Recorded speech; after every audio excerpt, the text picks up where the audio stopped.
যখন তাদের সন্তানের মধ্যে কোনো দোষ দেখা যায়, তখন মাতা পিতা আশ্চর্য ও দুঃখিত হয়ে পড়েন।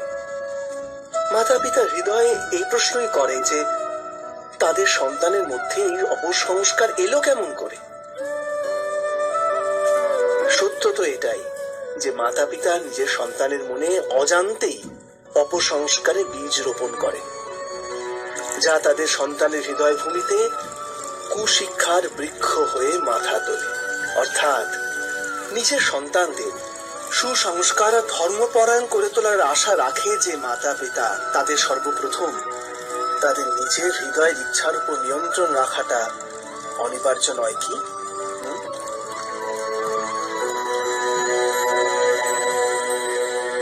প্রত্যেক মাতা পিতা এ বিষয়ে বিচার অবশ্যই করবেন।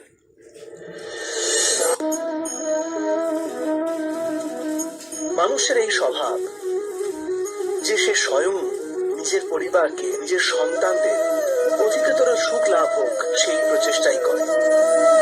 সেই কারণেই আমরা সদা শ্রম আর কষ্ট থেকে দূরে থাকতে চাই, বিশ্রাম আর বিলাসবহুল জীবন ধারণের প্রয়াস করি। স্বয়ং নিজের জীবনকেই দেখুন।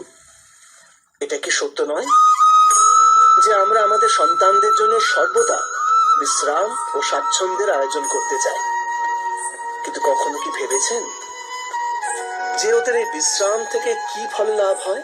কেবল সুখ আর সুবিধা যারা লাভ করে তাদের জীবন কেমন হয়?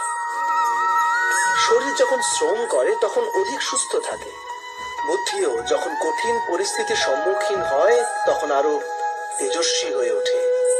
এ আমাদের সবার অভিজ্ঞতা, কিন্তু আমরা হয়তো এটা ভুলেই যাই যে মন আর সত্তা যখন কঠিন পরিস্থিতির মধ্যে দিয়ে যায় তখন উভয়ই অধিক বলবান হয়ে ওঠে। অর্থাৎ যখনই আমরা আমাদের সন্তানদের শ্রম ও দুঃখ থেকে দূরে রাখার প্রয়াস করি, তখন বাস্তবে তাদের সুখের পথ আমরা